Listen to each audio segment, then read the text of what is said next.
13 says, "For it is God who works in you, both to will and to work for his good pleasure."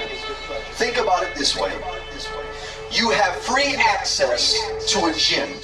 24/7 free access. You've been giving a card for that 24/7 free access to the gym. Every amount of equipment you need to be fit and in shape is in that gym. The machinery is there, and you have a free access card 24/7. Jesus is the reason we have access now to God. 24/7 access to God. It's up to us if we go to that gym and actually work out. You can have it, you can boast about it, you can say, "Hey, I got this 24/7 card to a gym," but if you don't go to work out, what's the point? You're looking at the equipment, you're admiring what you have, but you're not doing anything about it. So work out your own salvation with fear and trembling. Fear and trembling. You can't watch someone growing and being fit more and more and expect the results to happen to you just because you have access to the same gym.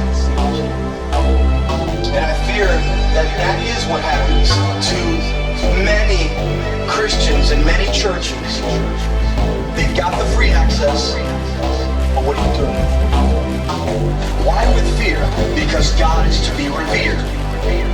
Why with fear? Because, listen, you've been giving a free access card, and there's still someone who gave it to you. Someone will want to check up with you and say, "What have you done with the access card?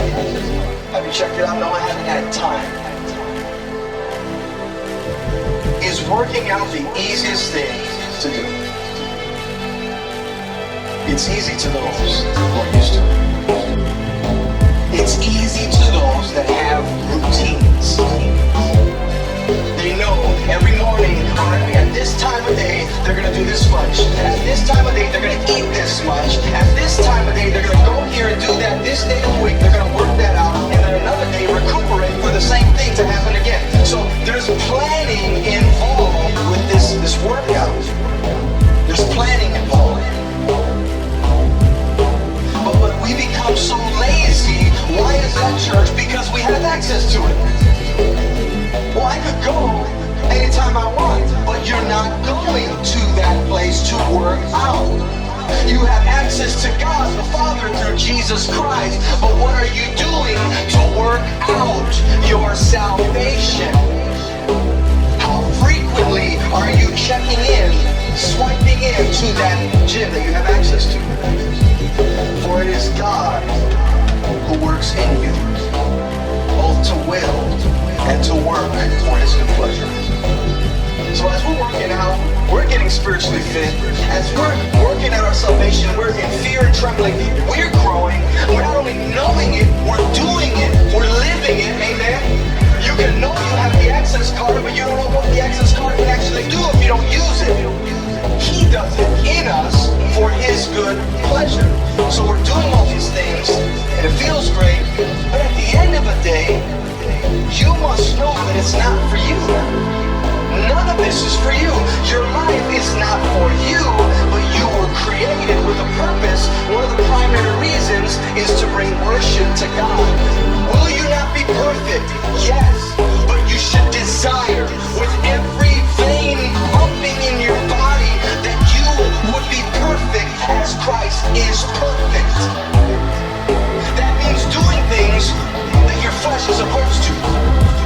When God requires something of you, if you have a problem with it, then there's an issue. There's two different ways you can respond to God in his word. One